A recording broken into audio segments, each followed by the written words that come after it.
News voice, जो हर खबर से आपको कराए रूबरू।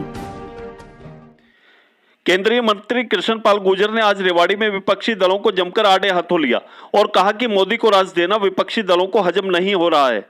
यही वजह है कि अपनी राजनीतिक जमीन खिसकती देख विपक्षी दलों के नेता कृषि कानूनों के नाम पर भोले भाले किसानों को गुमराह कर रहे हैं। कृष्णपाल गुर्जर आज रेवाड़ी जिला के गांव सालावास में ग्रामीणों को संबोधित कर रहे थे। उन्होंने कहा कि कृषि कानूनों से किसानों को नहीं बल्कि दलालों और बिचौलियों को परेशानी है, क्योंकि उन्हें तकलीफ है कि सुधारों का काम नरेंद्र मोदी क्यों कर रहा है। उन्होंने विपक्षी दलों से सवाल किया कि कृषि कानूनों में आखिर गलत क्या है। क्या किसानों को यह हक भी नहीं कि वे अपनी फसल को अपने मुताबिक बेच सके? और अगर कांग्रेस और अन्य विपक्षी दलों को इतनी ही हमदर्दी है तो कांग्रेस शासित राज्यों में बाजरा 1000 रुपए क्यों बिक रहा है? वहीं पंजाब में एमएसपी पर मक्का की खरीद क्यों नहीं की जाती? उन्होंने कहा कि गड़बड़ किसानों को नहीं बल्कि वो दलाल और बिचौलिए कर रहे हैं जिनकी दुकानें बंद हो गई हैं। केंद्रीय मंत्री ने सवाल किया कि अपने हकों की मांग करने वाले किसानों पर गोलियां आखिर किसके राज में चली? लेकिन मोदी और मनोहर सरकार का संयम देखिए कि लाल किले पर इतनी बड़ी घटना होने और पुलिस पर अत्याचार होने के बावजूद एक भी किसान पर गोली नहीं चलाई गई। रेवाड़ी से न्यूज वॉइस के लिए संजय कौशिक के साथ अजय सागर अत्री की रिपोर्ट। उनको मौका मिला नहीं, आपने मोदी जी को मौका दे दिया, तो अब उनको हजम नहीं हो रहा है कि ये सुधारों का कार्यक्रम मोदी क्यों कर रहा है, तो हमको करना चाहिए। अब एक बताओ, गलत क्या है इसमें? एक पेन बनाने वाला ये तय कर सकता है कि मैं अपने पेन को कहां बेचूंगा और कितने में बेचूंगा, तो इस देश के किसान को यह हक नहीं होना चाहिए कि मैं अपनी फसल को कहां बेचूंगा और कितने में बेचूंगा? यह हक किसान को नहीं होना चाहिए। वो हक किसानों को मोदी जी ने दिया है कि अगर मंडी में उनकी बिकती है तो मंडी में बेच लो, अगर मंडी से बाहर ज्यादा कीमत मिलती है तो बाहर बेच लो। क्या दिक्कत है? क्या परेशानी है इनको?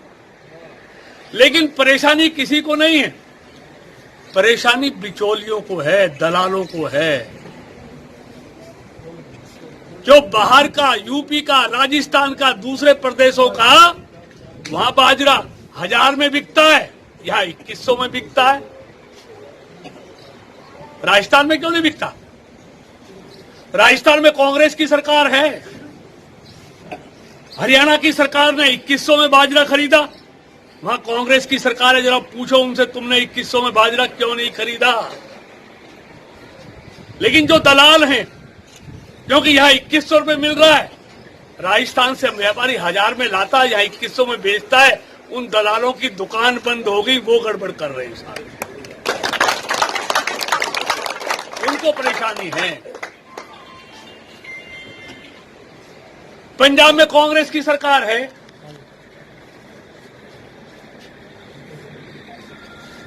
वो मक्का क्यों नहीं खरीदते एमएसपी पर? हरियाणा क्यों खरीदता है? खरीद के दिखाओ तुम भी। वो कहते हैं ना, हाथी के दांत खाने के और दिखाने के और। जिनके खुद के राज में किसानों की दुर्दशा रही, जिन्होंने खुद किसान जब मांग करता था, कौन सी पार्टी है जिसने किसानों पर गोली चलाकर किसानों की हत्या नहीं की हो? लेकिन मोदी सरकार का संयम देखिए, मनोहर सरकार का संयम देखिए कि लाल किले से तिरंगे की जगह एक पंथ का झंडा फहराया जाता है, पुलिस पर ट्रैक्टर चढ़ाए जाते हैं, तलवारों से हमला होता है। तो सरकार और पुलिस का संयम देखिए, एक गोली भी नहीं चलाई किसी किसान पर, एक गोली भी नहीं चलाई। ये सरकार का संयम ही तो है, और वो यही चाहते हैं कि किसी तरह मोदी और मनोहर की सरकार एक बार गोली चला दे। उनका मकसद ये है और कुछ नहीं है, क्योंकि उनके नीचे से जमीन खिसक गई है।